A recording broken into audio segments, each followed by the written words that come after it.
I have no idea where I am. Wow, this is quite spectacular though. Hello, I'm Nancy. Rialto in Venice! Welcome back to the channel! The city of Venice receives some 20 million visitors each year. But that poses a question. Can a city overrun by tourists still be worth visiting? Today I'm going for a stroll around Venice to absorb the atmosphere. I will be visiting the workshop of one of Venice's most famous mask makers to explore the city's fascinating history. And I will also be visiting the neighboring island of Burano. If that sounds good, then come along!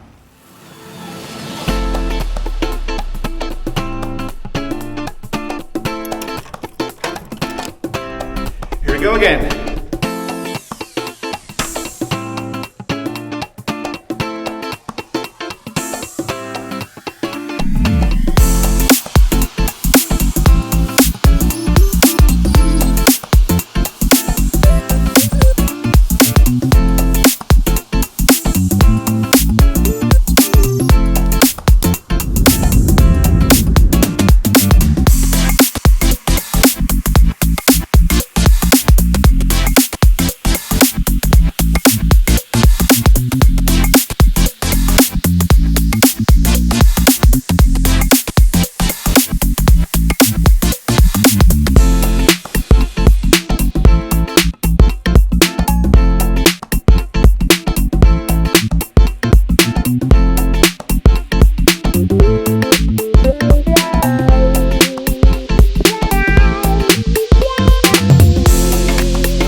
Good morning from a sunny and beautiful Venice, Italy! Today I would like to find out if Venice is still worth a visit in 2024. The city sometimes has a reputation of being spoiled by mass tourism. I would like to find it out for myself, and I will share it with you.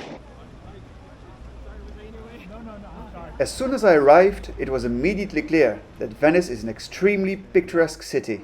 Wow, this is quite spectacular though. Really beautiful. It's extremely beautiful and has a fascinating history.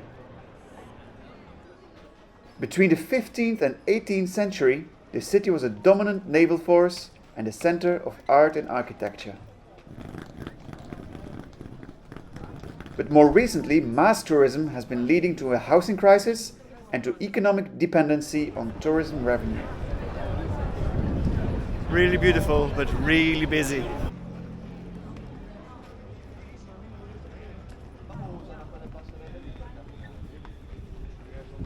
So the premise of this video is to figure out if Venice is still worth a visit, regardless of mass tourism. To figure that out, we first need to establish if there is actually mass tourism.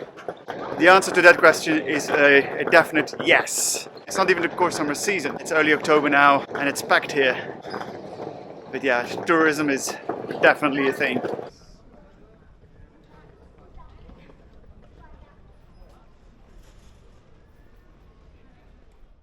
Wow, they have all these little alleyways here. It's easy to get lost in this city. Long live GPS, I guess.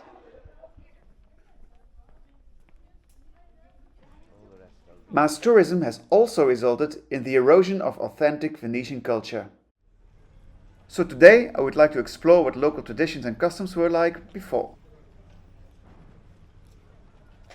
One thing I associate Venice with are these typical carnival masks. You may have seen them before. And here in Venice you obviously have some of the famous mask makers. I'm on my way to Camacana, which is one of these famous mask makers in Venice, and learn more about the history of it and what it's all about.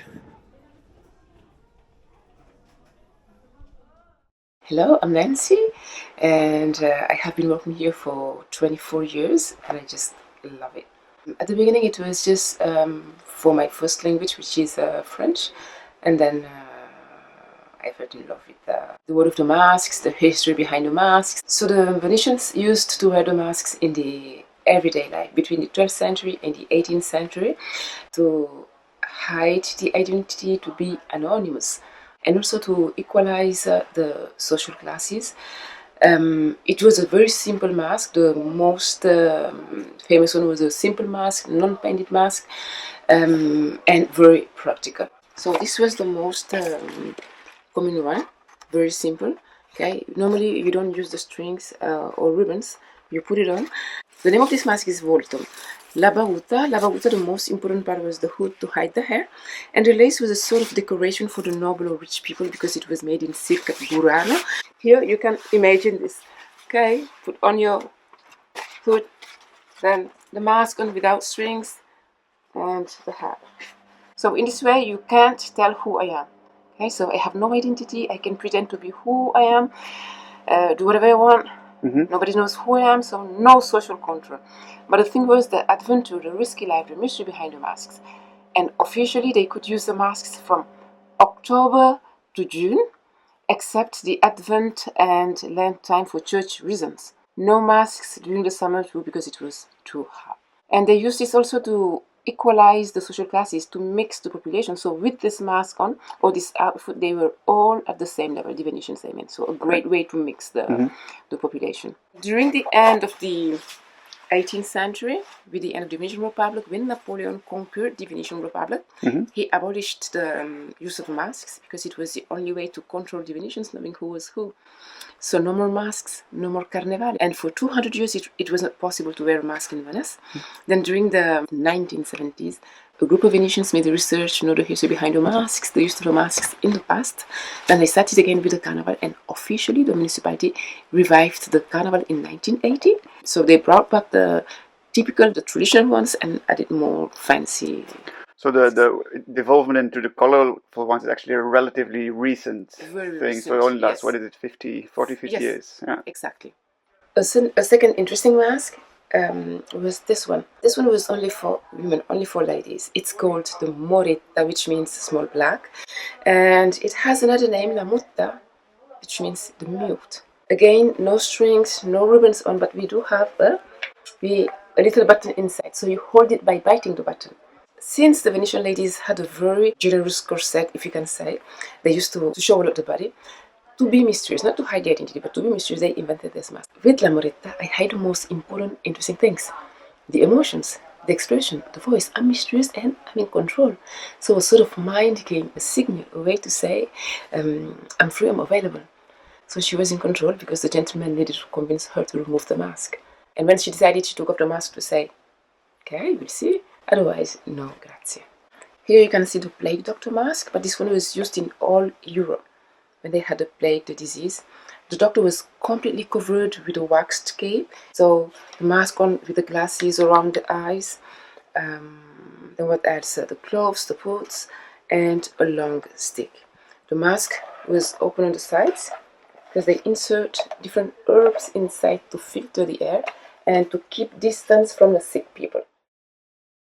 I think the Venetians were very open-minded, a progressive society. So homosexuals were allowed here in Venice, and they had this mask called Nyaga, and they could just dress up like a lady and walk around, and it was totally fine.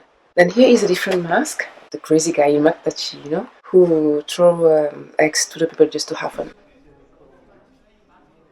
So Kamakana exists since 1984. So the owner Mario was one of those young guys who brought back the use of the masks in Venice or the carnival. All of our masks are handmade like in the ancient way. Okay, we start making a sculpture in clay, then pour some plaster of Paris on top of it to get the negative and make the papier-mâché like in the old time in the molding plaster. Then they are also decorated by hand, so from the beginning to the end, they are all handmade. We are known also, we made many masks for different movies. I'll say the most famous one is Eyes Wide Shut. And they bought part of the masks from here.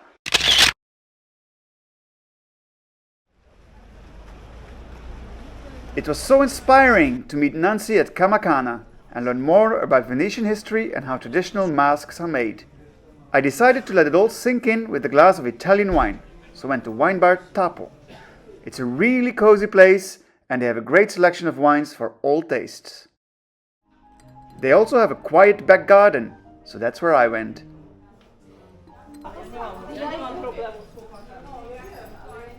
So this is one of the 435, I believe, bridges in Venice. Bridges all over the place, the one bridge after the other. The atmosphere is really special. And yes, there are a lot of tourists, but honestly, yeah, I see why it's really worth a visit. Would I want to live here?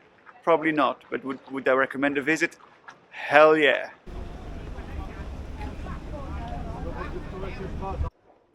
Yeah, I'm probably getting lost now. I have no idea where I am. Oh boy.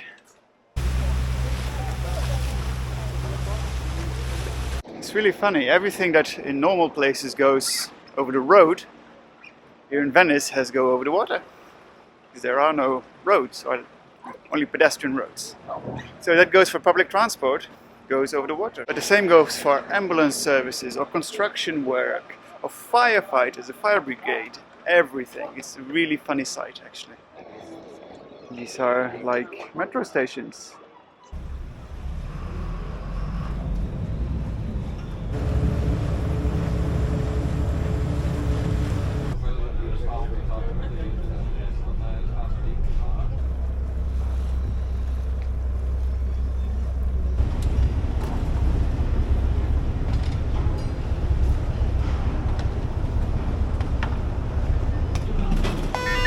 Alright, and arrived back at the airport, so I think it's time for the final verdict. Is Venice worth it, even with the mass tourism? And I would definitely say yes. It's a really beautiful place here, so much history and so much worth it. I would definitely recommend a visit. Keep in mind though, when you do visit, you will probably not be alone.